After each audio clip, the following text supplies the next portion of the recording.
Hey, what's up, guys? In this video, I'm going to give you my thoughts on Mike Tyson.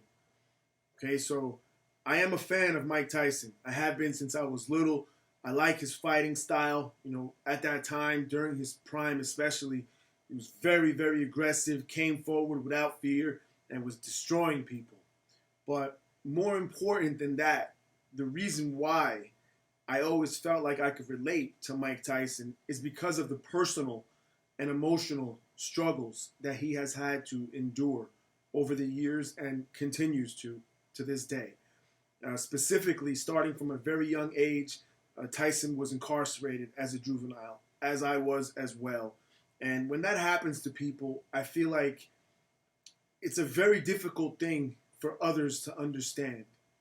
Having not gone through it, it's very, very difficult to really grasp the trauma of it all, especially in those early ages that we went through those things during. He was very, very fortunate.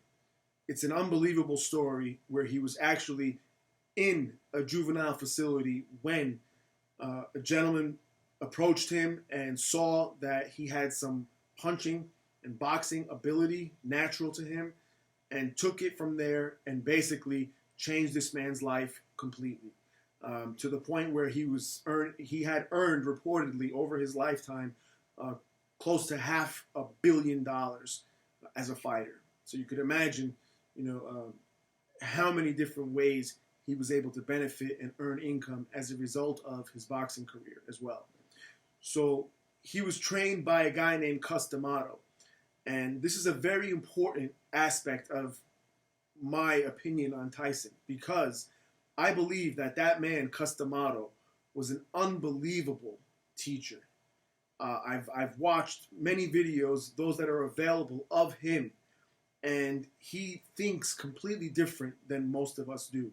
And he saw in Tyson a raw talent, along with an inner anger and inner monster that wanted to come out, which is normally the result of having suffered great pain in life. People who go through a lot of things in life, especially young, again, you tend to not only toughen up as a result of it, but also you tend to have this internal rage that you just want to explode on people, and you want to make others feel the pain that you feel. That stays with you. Even though it's over and done with, it is still there, and it lingers, and it doesn't go away. And Cus D'Amato was able to see the potential in Tyson as a result of having the combination of those two things. He was able to instill in him discipline and present to him a training method that made sense and worked wonderfully for him. So aside from teaching him how to box and how to be a great boxer, I think it's much more important that Cus D'Amato taught Tyson how to think properly, how to think like a champion, to believe that he could achieve this greatness that his coach had in mind for him. Because that's really what it comes down to at the end of the day. This Mike Tyson, a kid from the ghetto in Brooklyn, without that great teacher, Cus D'Amato, would never have even thought. His mind would have never even thought for a second that I could do this, that I could become a world champion, that I could become the greatest boxer on the planet. And that's where this great teacher came in for him. Without him, Tyson would have never become anything other than another statistic, in jail or dead or addicted to drugs. And that's the truth of it. It's clear to see that. So he did, in fact, become that great boxer and world champion, the greatest in the world at the time, some will say of all time. I do think that he is one of the most ferocious, aggressive, and dangerous boxers that I've ever seen, ever.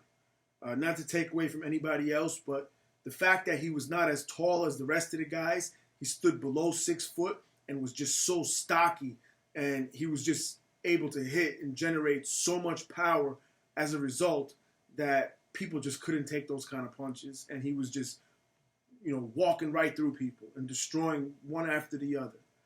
And the thing that messed him up first and foremost was the death of that trainer, Cus D'Amato. When that guy died, a piece of Mike Tyson, I believe, also died. And he was never able to regain the type confidence that he had during the time of he and his trainer being together. Because again, that trainer was telling him consistently. He even, he brainwashed him to believe that you're the baddest man on the planet. You're indestructible. No one can stop you. So he, in doing that, gave Tyson a huge advantage over the rest. Because I could assume that the rest of them were never doing stuff like that. They didn't have anybody telling them that kind of thing, especially from a young age. Tyson was hearing this from age 13, 14, up to nearing 20 years old. And you could imagine that that played a crucial role in what he was able to actually accomplish later in life. So when his trainer died, basically all the sharks came out of the woodwork and they all came at him, and he ended up with one of the biggest piece of shits I've ever known of, named Don King. And this guy, Don King, destroyed Tyson.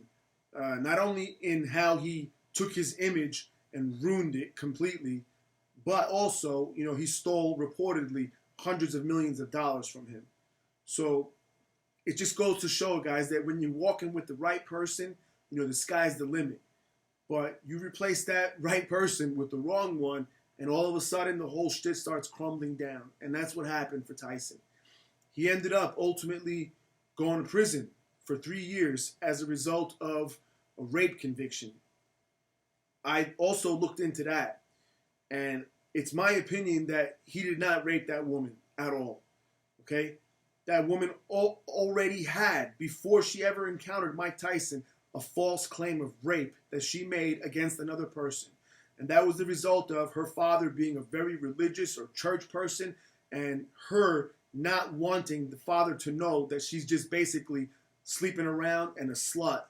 So instead, when it came to light that she had slept with this person, she made up this whole rape allegation. So I don't believe that he's a rapist at all. If I did, my opinion of him would be completely different, and I would never be saying anything positive about him. So the fact that he was convicted by a trial and went to prison doesn't mean that he's guilty. It happens all the time. I've encountered many people who were not guilty of something, just got fucked in the system. I also believe that the system just wanted to get rid of him.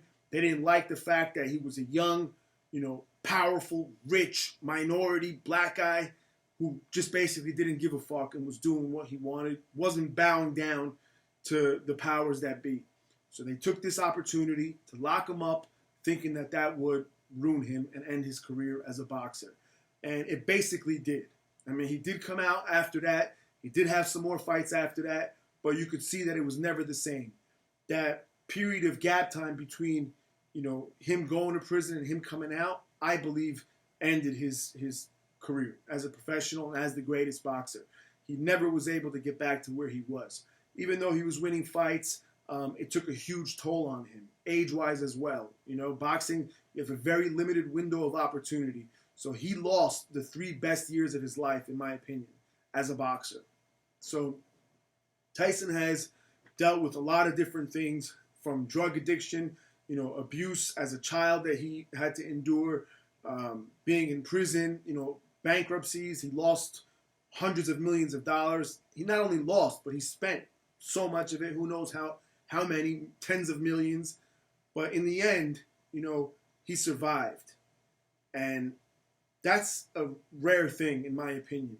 When you have someone like that who is so hurt on the inside, so damaged internally, and as a result, emotional and explosive and violent. When you learn violence as a young person, as Mike Tyson did, and as I did, unfortunately, it's very, very difficult to turn off. You become like an animal. You become something vicious, and there's no switch. You can't just shut it off, and it stays with you no matter how much time passes. It does diminish and get less of a power in your life, but it's always the case. I'm sure it's still the case for him now. There is a point where he will flip out and go nuts. But I think it's a great thing looking at his life story, that he was able to overcome all these things and achieve unbelievable things in life as a young man. And now currently, in his 50s, I respect the fact that he's still working, he's taking care of his family, and he's staying out of trouble. It can't be easy to have gone from such unbelievable heights and having all that money and power and influence and fame to then becoming somewhat of a normal person. Even though he is famous and recognized everywhere in the world, it's a different thing when the spotlight is shining on you versus when it's not. And that by itself also takes a lot of strength to be able to endure. Many people, famous people who have gone through that and have lost their fame, once that spotlight again is turned off on them, oftentimes they turn to drugs very hard and they end up killing themselves as a result. So another thing I wanted to point out, guys, a lot of people assume that Mike Tyson is an idiot, is a stupid man. They assume maybe because of his voice, the way he sounds, or what he does as a professional and what he's done in his past on a personal level, they assume that he's not an intelligent person. I'm here to tell you guys that that's the exact opposite of the truth. Mike Tyson is a very intelligent, articulate individual and a strong man. So don't judge a book by the cover, guys. Look into this guy if you're interested at all. Again, I have respect for him because I feel like we have a common bond in some way. And I like to see people like him pull through. I really do. I like to see that he's not in prison. I like to see that he's still hopeful for something for himself and his family that the future will hold for them. And I like to see that he was able to turn around all that negativity that he had to go through and now live as a regular person, part of society, and not really a threat to anybody unless you decide to fuck with him, which I'm sure he'll still flip out about. So anyway, guys, I just wanted to touch on this. One of you guys, or a couple of you may have asked about this in the past, my thoughts on Mike Tyson, and there it is. I hope you enjoyed it, and I'll talk to you next time. Thanks.